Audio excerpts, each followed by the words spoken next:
Welcome back friends, tutorial की second video में जिसमें हम जानेंगे पोस्टमैन क्या है, उसे कैसे इंस्टॉल करना है और उसकी कुछ बेसिक कमांड्स। मैं ऑलरेडी एक वीडियो बना चुका हूँ एपीआई के ऊपर, तो अगर आपने ये चेकआउट नहीं की है तो मैं इसकी लिंक डिस्क्रिप्शन में दे दूंगा। तो अब टाइम वेस्ट ना करते हुए हम सबसे पहले पोस्टमैन की लिंक को कॉपी कर लेते हैं, न्यू टैब में पेस्ट। मैं अपनी नेटवर्क टैब भी खोल लेता हूँ ताकि मैं इसकी रिक्वेस्ट देख सकूँ। तो अब जैसे ही मैं एंटर करूंगा तो यहाँ पर रिक्वेस्ट आ जाएंगी मेरी। तो देखिए ये सारी रिक्वेस्ट आ चुकी हैं, गूगल की रिक्वेस्ट, और हमारी रिक्वेस्ट ही पहली वाली है। इसे ओपन करते हैं, देखिए लिंक ये रही। तो देखिए गेट कमांड थी और स्टेटस कोड 200, मतलब इसने सही पेज पर रीडायरेक्ट किया है। अब इसको क्लोज कर देते हैं।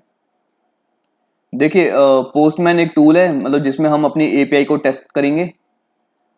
तो इस टूल को हम दो तरीके से यूज़ कर सकते हैं, या तो हम साइन इन करके डायरेक्ट यूज़ कर सकते हैं या फिर हम डाउनलोड कर सकते हैं।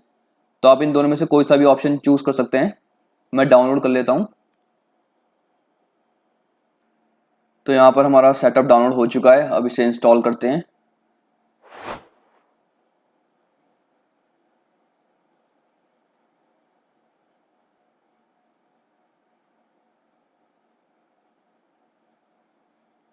ओके, यहाँ पर मैं साइन इन कर लेता हूँ।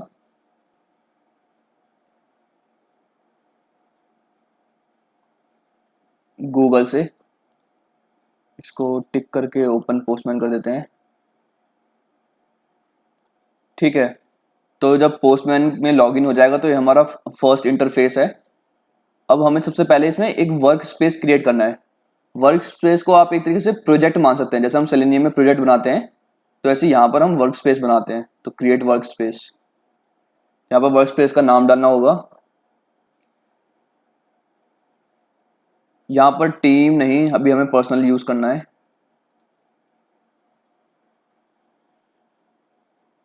ठीक है, हमारा वर्क स्पेस क्रिएट हो चुका है। अब वर्क स्पेस के अंदर हम बनाएंगे न्यू कलेक्शन। न्यू कलेक्शन इस तरीके से वो हो गया जैसे डायरेक्टरी, जैसे ये है प्रोजेक्ट। सेलेनियम में जब हमें कोई प्रोजेक्ट क्रिएट करते हैं, न्यू प्रोजेक्ट, उसके अंदर जब हम लाइक कुछ फोल्डर क्रिएट करते हैं तो ये हो गया न्यू कलेक्शन। यहाँ पर इसे हम रीनेम दे देते हैं। हम चलते हैं एक बार अपनी प्रैक्टिस वेबसाइट पर।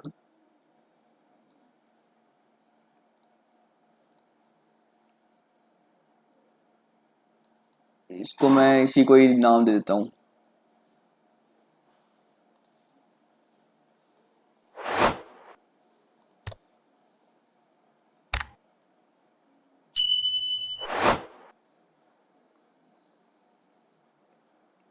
ठीक है, अब ये हमारा एक फोल्डर क्रिएट हो गया जिसमें हम ये वाली एपीआई टेस्ट करेंगे जो यहाँ पर हमने एपीआई देखी थी। ठीक है, तो अब हम सबसे पहले फर्स्ट एपीआई को टेस्ट करते हैं। मतलब बेसिकली मैंने पिछली वीडियो में बताया था कि हमें ये टेस्ट क्यों करनी है। हम तो यहाँ पर भी टेस्ट कर सकते हैं यूआई में। लाइक मैं इंस्पेक्ट करूँगा, नेटवर्क पे जाऊँगा और इस एपीआई को क्लिक करके कॉल करूँगा। यहाँ पर हो गई ये कॉल। अगर 200 आ रहा है तो मतलब एपीआई सही काम कर रही है। बट इन केस अगर आपके पास ये यूआई नहीं है तब आप कैसे टेस्ट करोगे, तब आपको कोई टूल चाहिए। तो उसके लिए है पोस्टमैन। तो अब जैसे यहाँ पर रिक्वेस्ट यूआरएल आ रहा है तो हम चलते हैं पोस्टमैन में, यहाँ पर जाते हैं ऐड रिक्वेस्ट। अब हमें एक रिक्वेस्ट क्रिएट करनी है। ठीक है, यहाँ पर रिक्वेस्ट का नाम डालना है। ऊपर नाम डालते हैं तो है लिस्ट यूजर्स।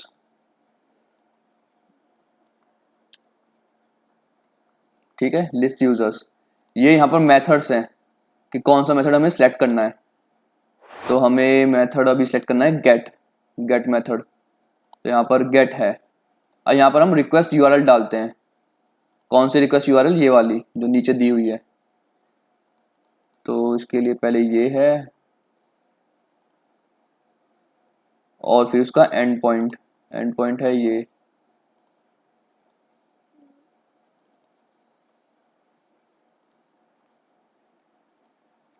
ठीक है, ये ऑटोमेटिकली पैरामीटर फिल हो गया क्योंकि यहाँ पर 2 है।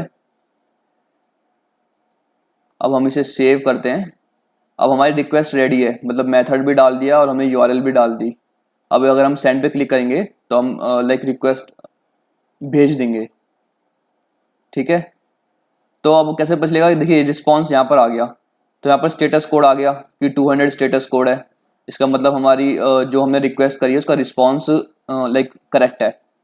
यहाँ पर टोटल टाइम आ गया, लाइक रिक्वेस्ट एंड रिस्पॉन्स के बीच का टाइम 90 मिली सेकेंड। और यहाँ पर हमारी जो रिक्वेस्ट है उसका रिस्पॉन्स आ गया है, तो यहाँ पर सेकेंड पेज आ गया है। अगर मैं इस पेज को 1 कर देता हूँ सेव, तो देखिए यहाँ पर पेज 1 का रिस्पॉन्स आ गया है। अगर मैं यहाँ पर पेज 3 कर देता हूँ, ठीक है, यहाँ पर पेज 3 का आ गया है। तो इस तरीके से हमने एक एपीआई चलाकर देख ली और ये सही चल रही है। अब अगर हमें दूसरी एपीआई टेस्ट करनी है तो सेम वही है, ऐड रिक्वेस्ट करेंगे यहाँ पर, फिर मैं वो रिक्वेस्ट फिल कर दूंगा। दूसरी क्या है, गेट सिंगल यूजर। तो मैं चाहूँगा ये गेट रिक्वेस्ट आप ट्राई करें, सेम वैसे ही करना है, लाइक रिक्वेस्ट यूआरएल वहाँ पर डालनी है, मेथड सेलेक्ट करना है और सेंड पर क्लिक करके उसका रिस्पॉन्स देखना है। अब हम टेस्ट करते हैं पोस्ट रिक्वेस्ट। तो पोस्ट के लिए बेस यूआरएल हमारी ये है,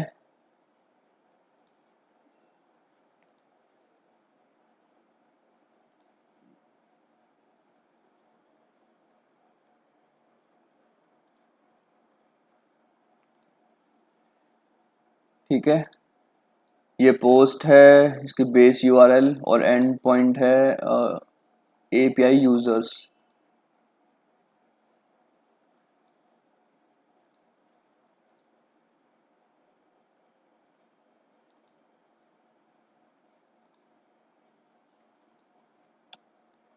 ठीक है, अब देखिए यहाँ पर कुछ पैरामीटर्स भी हैं जो हमें फिल करने हैं, क्योंकि पोस्ट का मतलब होता है कि हम कुछ न्यू एंट्री क्रिएट कर रहे हैं, तो न्यू एंट्री के लिए हमें एंट्री देनी पड़ेगी, तो उसके लिए ये पैरामीटर्स हैं। तो सेम ये पैरामीटर हमें यहाँ से कॉपी करने हैं और यहाँ पर हमें जाना है बॉडी में, रॉ में, जेसन में, क्योंकि ये जेसन फॉर्मेट में है तो इसलिए जेसन। यहाँ कर देते हैं हम पेस्ट, ठीक है, सेम। तो इसकी जगह हम लिख देते हैं ABC, जॉब की जगह लिख देते हैं हम 1 2 3, ठीक है। इसे हम कर देते हैं सेव, इसे अब हम करते हैं सेंड, ठीक है। 201 आ गया, नेम, जॉब आईडी आ गई और क्रिएटेड एट आ गई। अब अगर इसी की जगह जैसे मैं डाल देता हूँ, लाइक मैं कुछ यूआरएल में चेंज कर देता हूँ, 12 लिख देता हूँ, तब देखते हैं क्या होता है। तो ये 12 पे भी काम कर रही है। अगर मैं इसमें कुछ और लिख देता हूँ तो ये देखिए तब भी काम कर रही है। तो ये तो लाइक डेफिनेटली एक बग है कि वो एंड पॉइंट मतलब कुछ भी एक्सेप्ट कर रहा है। और इसमें मैं मुझे एक और बग तो अभी सामने से ही दिख रहा है। लाइक देखिए लाइक यहाँ पर नेम एंड जॉब है, तो नेम एंड जॉब तक स्पेसिफिक है, ऐसा नहीं है ना कि लाइक सबका नेम एंड जॉब सेम होगा, तो ऐसे तो वरना आइडेंटिकल बन जाएंगे बंदे। तो ये हर बार लाइक न्यू क्यों क्रिएट कर रहा है? लाइक अगर एक बार एंट्री क्रिएट हो चुकी है, अगर हम नेक्स्ट टाइम भी अगर लाइक रिक्वेस्ट डाल रहे हैं तो इसे मैसेज थ्रो करना चाहिए कि ये this entry is already created, ऐसा करके कुछ। बट ये हर बार न्यू एंट्री क्रिएट कर रहा है सेम नेम और जॉब के लिए। तो ये भी एक और बग है जिसे हम रिपोर्ट कर सकते हैं। तो इस तरीके से आपको कॉर्नर केसेस पर भी ध्यान देना होगा, ये नहीं कि बस 201 स्टेटस कोड आ गया मतलब हमारी एपीआई सही काम कर रही है। आपको एपीआई के कॉर्नर केसेस पर भी ध्यान देना होगा। बाकी ये जो पैरामीटर्स हैं हम ये यहाँ पर भी देख सकते हैं। लाइक अगर हम नेटवर्क में जाते हैं, क्रिएट पर क्लिक करते हैं, पेलोड में भी देखिए ये रहे सेम पैरामीटर्स। तो हम पेलोड में भी पैरामीटर्स देख सकते हैं कि मतलब क्या डाले हुए थे। और इसको बढ़ने का एक और तरीका है like form data. Form data में जैसे की है नेम, और नेम की वैल्यू मैं कुछ ले लेता हूँ, और दूसरी थी जॉब, जॉब की वैल्यू कुछ ले लेता हूँ, सेव सेंड, ठीक है, आईडी क्रिएट हो गई। तो ये अब टोटली डिपेंड करता है डेवलपर पर, लाइक ये हमें फॉर्म डेटा के फॉर्म में देना है या हमें लाइक रॉ में जेसन फॉर्मेट उसे इंसर्ट करना है। तो ये हमारा डिपेंड करता है डेवलपर पर कि उन्होंने एपीआई कैसे बनाई है, तो ये हमें उनसे पूछना होगा। बाकी देखिए लाइक अगर मैं इस नेम की जगह मतलब ये एपीआई दो पैरामीटर एक्सेप्ट करती है, नेम एंड जॉब। मान लीजिए मैं नेम की जगह कुछ और दे देता हूँ, लाइक एज दे देता हूँ, तब देखते हैं क्या रिस्पॉन्ड करती है।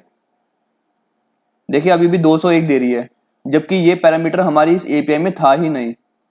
मतलब ये नॉर्मली नेम एंड जॉब को एक्सेप्ट करती है, बट ये एज क्यों एक्सेप्ट कर रही है। मान लीजिए मैं एक और थर्ड पैरामीटर दे देता हूँ कुछ भी, अब इसे रन करके देखते हैं।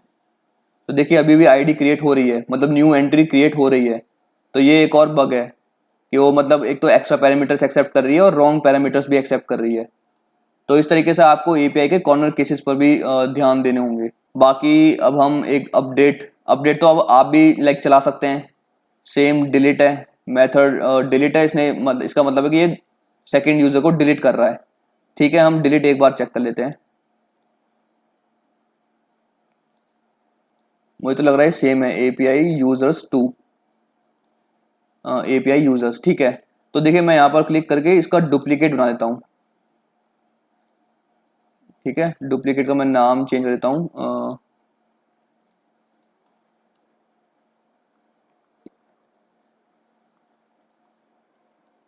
Delete user. ठीक है, यहाँ पर मुझे ये देना है डिलीट, यहाँ पर मुझे देना है सेकंड यूज़र डिलीट करना है, तो स्लैश सेकंड। बॉडी में यहाँ पर कुछ जाएगा नहीं क्योंकि बॉडी एम्प्टी है, तो इन सबको मैं हटा देता हूँ। Save, send request. ठीक है, 204 आ गया। Like the server proceed the request but it is not returning any content, और एक्सपेक्टेड क्या था, 204 ही था। ठीक है, ये भी सही चल रही है। अब मान लीजिए इसने यूज़र सेकंड यूज़र डिलीट कर दिया। मान लीजिए मैं कोई ऐसा यूज़र डाल देता हूँ जो एग्जिस्ट नहीं करता यूज़र। देखिए अभी भी लाइक 204 ही दे रहा है, बल्कि इसे कुछ और यहाँ पर स्टेटस कोड देना चाहिए था, और विद एक like correct message. Like real world में अगर हम कुछ एंट्री से अलग हट के कुछ कॉर्नर केस टेस्ट करते हैं तो लाइक मैसेज ना प्रॉपर होना चाहिए। तो जैसे यहाँ पर मैसेज होना चाहिए कि like this like user not found, और please enter correct user ID या कुछ भी। बट यहाँ पर ना तो कोई मैसेज है और ये एक्सेप्ट भी कर रहा है कुछ भी, किसी भी यूज़र आईडी को। तो इस तरीके से हम लाइक एपीआई टेस्टिंग भी कर सकते हैं। तो हमने लिस्ट देख ली है, पोस्ट भी देख ली है, डिलीट भी देख ली है। ठीक है, तो इसी वीडियो को यहीं पर ही एंड करते हैं। बस ये आपके लिए छोटा सा होमवर्क है कि आप इसमें जितनी भी एपीआईज दी हुई हैं आप उन्हें एक बार पोस्टमैन में डालकर ऐसे टेस्ट करके देख लीजिए कि जो ये जो डिज़ायर्ड रिस्पॉन्स है आपका भी यही आ रहा है या नहीं। और अगर आपका नहीं आ रहा तो आप नीचे कमेंट कर सकते हैं। लाइक यहाँ पर लॉगिन अनसक्सेसफुल है। लॉगिन अनसक्सेसफुल क्यों है, क्योंकि देखिए लॉगिन के लिए इसे क्या देना पड़ता है, ईमेल आईडी एंड पासवर्ड। तो यहाँ पर इसने क्या दिया है, सिर्फ ईमेल दिया है, तो इसलिए अनसक्सेसफुल रहा। तो देखिए, और एरर मैसेज देखिए कितना सही दिखा है कि एरर मैसेज है कि मिसिंग पासवर्ड। तो सेम इसे यहाँ पर भी एरर मैसेज देना चाहिए था डिलीट में भी, कि आप जो यूज़र आईडी डाल रहे हो तो यूज़र आईडी इज़ रॉन्ग और इनवैलिड। तो इसको हम एज अ बग रिपोर्ट कर सकते हैं कि डिलीट का ये वाला कॉर्नर केस हैंडल नहीं है। तो इस तरीके से आप ट्राई कीजिए, इन सभी एपीआईज को पोस्टमैन में रन करके देखिए। और अगर आपको कोई डाउट हो तो आप मुझसे कमेंट में पूछ सकते हैं। तो मिलते हैं फिर नेक्स्ट वीडियो में, तब तक के लिए बाय।